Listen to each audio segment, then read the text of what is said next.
Hello, and welcome to one of the fabulous episodes of Todd Clint's podcast number 363, where Todd isn't here, right? That's what makes it so fabulous. It's being recorded live November 6, 2017 from Cincinnati, Ohio, where it was 75 and now it's like 50 again. So I don't know what the weather is. It's not sunny though. Anyway, I am your favorite host, Shane Young, with those good old bold zebra guys. And I'm looking forward to spending the next few minutes with you talking about all the fun things that I can come up with, especially as my OneNote just goes blank right in the middle. This monitor over here, his keeps doing the poltergeist thing where it's doing this gray fuzzy thing. So if that happens mid-show, I'm going to stick my hand in there and see if I get sucked in. Just remember, to rescue me, I think you just throw a tennis ball and it'll come out the other end and the dog will get it. So it'll be fine. Anyway, if you want to get a hold of me, you can do that through Bold Zebras, right? Shane... Shane.young@boldzebras.com, or Twitter @Shane'sCows, or my YouTube channel, Shane Young Cloud, or, any other way. Yeah, I'm a pretty easy guy to find on the internet. All right. Production notes. Looks like Todd didn't quite get number 362 published yet. He is a slacker. So I guess the good news is you're probably watching 362 and 363 back to back because he probably is going to release both those at the same time. He's away right now in some foreign land. I can't even keep up, right? The time's changed. Todd left. I'm here. Chaos has ensued. So what do you do? And today's show is also being done an hour early, but because of daylight savings time, it's actually being done at the right time, as far as like 24-hour periods, 7 24-hour periods from the last time it was recorded. But because the clocks have all moved, we're now doing it an hour early. This will probably not be a permanent thing, but we are still planning on changing the show time once we move to the new one where, Shane's name's in the title, for example, because I'm the one that's always here with you guys. Let's see. That's the production notes. Looks like those are good. So on to our topics today. Have to be honest, I had a hard time finding topics today because every time I open any tech site or news site in general, the only thing I got was iPhone X, iPhone X, iPhone X. Apparently that thing released. And the amount of clickbait that people wrote, it's like on the one page, there's an article that worst phone ever, iPhone X. Article below it, greatest phone ever, iPhone X. Top 10, or I guess it's iPhone 10. I don't even know what it's called. Top 10 things you can do with iPhone 10. It's been insane. Apparently there's an issue where, just like I can't get whether it's X or 10, they have the same problem where if you have the iPhone 10, not X, thank you, you get you can't type an I right now. I don't know. Apparently it turns into a question mark or a poop emoji or I don't know. And, once again, I refuse to click on all those clickbait titles, but long story short, I got something around, you get question marks if you type I's on the iPhone 10, but apparently it is, you can work around it. I don't know. Hopefully none of you bought one, and we don't have to worry about it. Speaking of new things that have come out, will come out, the iPhone, the Xbox. So I don't think it's called the 10 box. I don't know. Maybe it is. Maybe it's the 10 box 110. I don't know. I think it's the Xbox One X though. That is being released tomorrow, November 7th, or because Todd's out of town, this won't be published for weeks or months from now. In the past on November 7th for you, whatever way you want to look at it. Interesting platform. It's $500. It's bringing 4K to the world, and I don't know. It's kind of like the iPhone, right? I found a whole bunch of articles that said the new Xbox One X is totally worth it, right? Because of the new visuals, faster, and apparently it makes no sound. Apparently that's one of the biggest things reviewers are enjoying is you don't get that hum that especially like the first Xbox has made. That shh, it was just terrible. Anyway, they're being released, and so you got to kind of look at it. I guess I would question, 4K is clearly where the world is headed. Now, whether or not we're going to get there, completely or ever, or, if it's going to be kind of like the whole 3D thing and not get past altogether. I don't know, but it sounds like it is a better gaming engine. It's got a bigger hard drive. It is backwards compatible with your old stuff. And apparently it feels an awful lot like a Xbox One or Xbox One S. I don't know if there's any fancy way of saying S other than S. The Kinect's gone. We talked about that a couple weeks ago. So if you pick one up, I'd love to hear about it because, I bought an Xbox One I've probably played it 10 times. My kids have probably played it 20 times. I do all my gaming on my phone these days, and for better or worse, I guess it's nice because it's always with me, but it's bad because I'll be at dinner with the family and be like, oh, I got to log in real quick. And I get in trouble for that. I'm sure you guys also get in trouble for that. But if you're buying an Xbox One X or Xbox 110, as I don't want to get yelled at for saying it wrong, let us know. I'd love to hear how it goes. All right, so speaking of new things, also, today I went ahead and made another PowerShell video. And this time it's what I'm kind of thinking of as just a beginners or a core, a basic series, but it is just on ForEach-Object. If you're well-versed in PowerShell, there's no way you've consider yourself well-versed unless you've written about 1 million ForEach-Object loops. So for you can tune out for the next 30 seconds. For those of you that are newish to PowerShell, ForEach-Object is one of those commandlets that you really have to learn and be very comfortable with because almost everything I do seems to involve the ForEach-Object. And the idea is you pass a collection of objects through the pipe into ForEach-Object, and then it's going to run whatever's in the curly braces one time for each object that's in there. And it's going to use, it also opens up a special variable.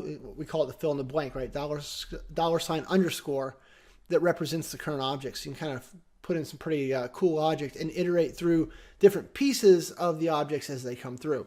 It's just a mainstay in PowerShell. So if you're not used to that, I've thrown a video out there with all that in there for you. It's about 15 minutes because I get long-winded and I show you 17 tricks along the way because I can't help myself. But thought that was worth mentioning.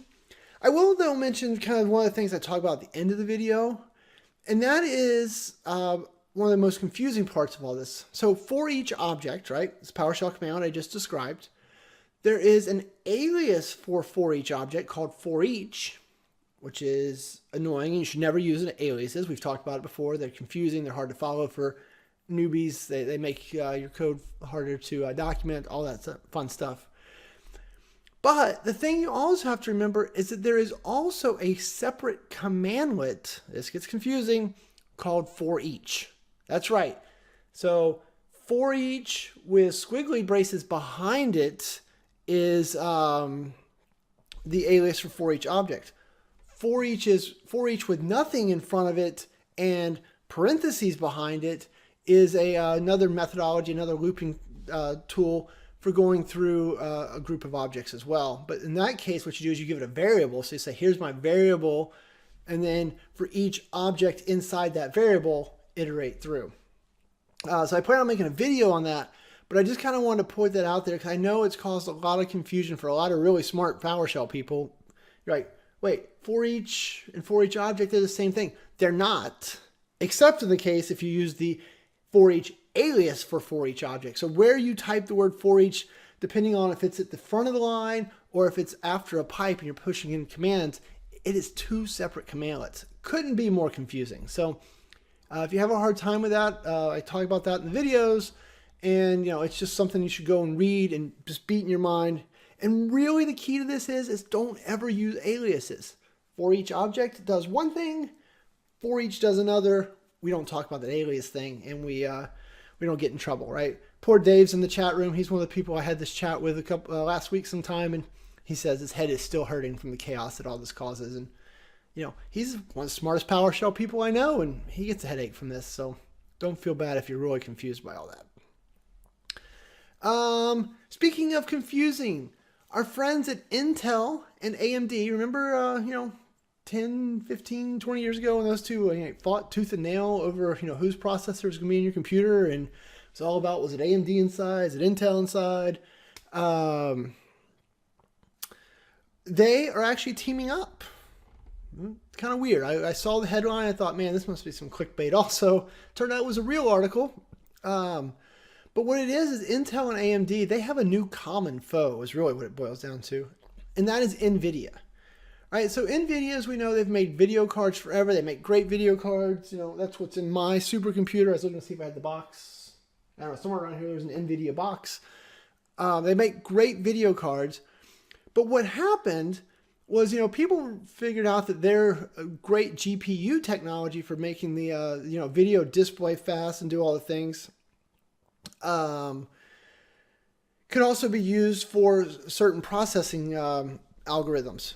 Most notably, NVIDIA cards are really good at Bitcoin mining. So if you're into the whole Bitcoin thing, right? And who isn't? I mean, Bitcoin broke $7,000 this weekend, which is crazy because like 2 weeks ago, I almost did a piece on why it broke 6,000. I thought, oh, this is crazy. It'll go back where it belongs sooner or later. And now it's over 7,000. Anyway, not the point. So NVIDIA has been getting into things like artificial intelligence chips, some of the car, mobile technology for making cars, driverless and things like that, full self-driving. All of that's being driven by NVIDIA, and Intel and AMD are like, whoa, whoa, whoa, whoa. When we were busy over here fighting, these stupid graphics people have all of a sudden gotten in the game. So AMD has actually been fighting NVIDIA at the graphics level pretty hard recently. They've been trying to come up with some new graphics chips and video cards and things like that. And so NVIDIA is taking one of their graphics components and then pairing it with one of Intel's CPUs. They're actually going to build a set together so they can be more efficient. And what they're trying to go for is a smaller form factor. So they're going to do things like, if you looked at the size of my NVIDIA card, right, it is literally the biggest thing inside my computer. It is probably the same size, definitely the same weight as the actual motherboard itself in there. And so what Intel and AMD are doing is they're releasing a small form factor. There'll be a CPU and a separate video card, but all in one small component. Won't need all the heat sinks and all that fun stuff. And who knows? It might end up being vaporware just to scare us off and think that NVIDIA is not the future. But I don't know. Thought I'd throw that out there for you and just point that out because I thought it was very interesting. Also, speaking of the old school, so today I was trying to sign up for some stuff on the internet. Went out, filled out my registration form. I was trying to book a hotel. I hit submit, and I got an error message back that said, the server's too busy. Try again later. So I hit refresh or reload or something, and 10 tries later, I gave up.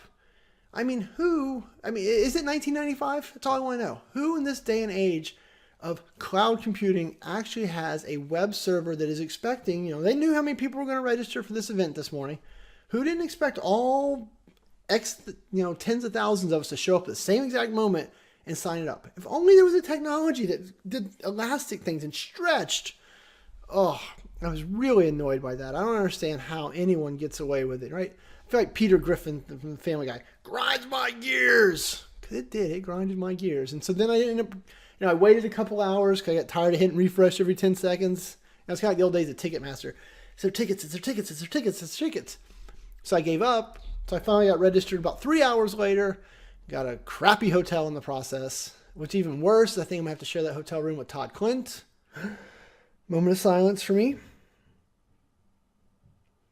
Yes, that's right, folks. I'm very sad. So I got a bad hotel with bad roommates, all because this stinking website used, single VM technology like it was 1995. Very annoying. What they should have done is they should have built it all on our friends at Azure. And thanks to my good buddy Dave here, we ended up with a link in the notes for the Azure Cloud Service Map. So Microsoft released this a couple weeks ago. It's a marketing document, but what's neat about it is it bridges the gap between AWS and Azure, right? Because that's what's happening. Everyone went and built their first app on AWS. Let's just be honest. And now as they're starting to build more apps, be more scalable solutions, what they are doing is they're saying, hey, wait, why don't I do this on Azure? But when they get to Azure, they're like, well, how do I translate this proprietary AWS product into an Azure product? And so Microsoft has released the Azure Cloud Service Map that does just that for you. It says, if you're running, blah, blah, blah, then it's now blah, blah, blah. A lot of that type of stuff when I've had to do those translations, the old Bing has been pretty good at helping me, but it was nice that Microsoft kind of put together documentation as well that kind of helps guide us in that particular direction. So a good thing to pass along if you've got anyone who's trying to go from point A to point B. What else do I have here? Almost done. We're doing pretty good. Oh, and Lori just posted in the chat room a slimming dress in black from Venus.com. Apparently, she would like to see me in a slimming dress in black. I always thought red was kind of my color, but if she says black's the way it's going to go, Dave says I'll look good in it. So that should all be fine. Oh, and it's Mark Crispin would like to point out it's blue and gold. So I think if you look at it the wrong way, it's white and black, and then it's pink and green. I don't know. I can't keep up. Anyway, trying to help you guys keep up with all of the security concerns. Just a quick note: there is a pretty massive Netflix phishing attack going on right now. So they're sending out emails, hey, your subscription will be suspended if you don't go to this website and put in your credentials. Once again, at this point in time, if you haven't learned that when you get an email that says, bad thing will happen unless you go type in your username and password over here, 99% of the time, that's what we call a phishing attack. But they keep working, right? People keep doing it, keep giving away their Netflix credentials. My kids are apparently having a party above me right now, so I apologize if that's probably coming through. But anyway, that attack is happening. Just don't fall for it. And remind your mom or your significant other or your kids, whoever else is, got your Netflix password, your neighbors. I know you guys share those things. Netflix does too. Make sure you tell them not to fall for it also. And I don't have a link to it, but another thing I was reading about in the security arena today is Google is starting to push out Google physical keys for people to be able to access their Google account. So, important people, celebrities, clearly, journalists, politicians, those type of people, if they want, they can now get a Google key, which is a little USB stick and Bluetooth device that you have to put in your computer physically in order to authenticate with Google. So no more, the text messaging and all those other two-factor authentication. This is a physical plug in the USB thing and authenticate. It's interesting, from the standpoint that, it's a good idea. It is trying to push the security forward. They're like, oh, it's unhackable. Well, we all know better than that. We know that somebody will be spoofing the thing before you know it. But they're not available to us common folks yet. But the other problem with it really, so Dave Aykroyd said, I clearly need one. And, I agree. But, one of the challenges of it is that it only works, using Chrome, for example, right? So most of us, while we might have Gmail, we're reading our Gmail with the iPhone Mail app or Outlook for iPhone, those type of things. And so in all those scenarios, your Gmail won't work. You'll have to open up Gmail through Chrome in the browser and consume it to access your resources. So it's a great step in the right direction, but I'm guessing before they can get wide scale adoption, they're going to have to find a way to make it available in more than just Chrome. And the good news for me though is I use Edge for everything, so I don't have to worry about that. I also found it really bizarre. Somebody today I was reading an article and like, hey, Edge, we can hack that at will, blah, blah, blah, blah, blah. Yeah, but the good news about me using Edge is that no one's actually writing viruses and exploits for Edge because me, Dave and about 7 other people are the only ones in the world using Edge. So why would you attack us? Why would you bother writing a virus hoping to get one of us? So I think it makes us completely safe. That's my new security stance. I'm using Edge to be more secure, not less secure. And I've probably just insulted someone, but I don't care. What else do we have? We talked about the Bitcoin stuff. The site collection creation bug that we talked about last week for SharePoint Foundation 2013, right? That was introduced with the October CU that pretty much stopped people from creating site collections. The rumor on the street is that will be fixed in the November CU, which I believe will be out next week. So look forward to that if you've been having that bug. Of course, this show will come out after the release, so it's probably already available to you. So just go get it and be happy. And Office 365 updates. I got my little cute email today, right? That, the Office Message Center says, hey, as an administrator, here are all the updates you want to know about. It's a great email. It's a digest form, little headline snippet and a link to the actual details. The downside of that email is if you're like me, I'm not going to exaggerate, at least a dozen different Microsoft Office 365 subscriptions and credentials. At least. It's enough to drive a man insane. But each one of those links is hard-coded to whatever tenant you came from. So I kept clicking on them, and it was trying to log me in as, user X when it wanted me to be user Y, and I tried closing it. It was driving me crazy. So I wanted to have better updates for you guys, but I literally couldn't get through to figure out how to go and see these for you. So I did want to point out, though, the Power Apps and Flow integration feature in modern lists and libraries is no longer a preview feature, right? So today, if you go out there and mess with Power Apps in Office 365, it said preview. It is graduated to full-on supported status. Woohoo! So that is nice. The Service Health Dashboard, I think that launched today, a new version of the Service Health Dashboard. And I think we had talked about that previously, right? More charts, more pretty, more information. So that's a good feature.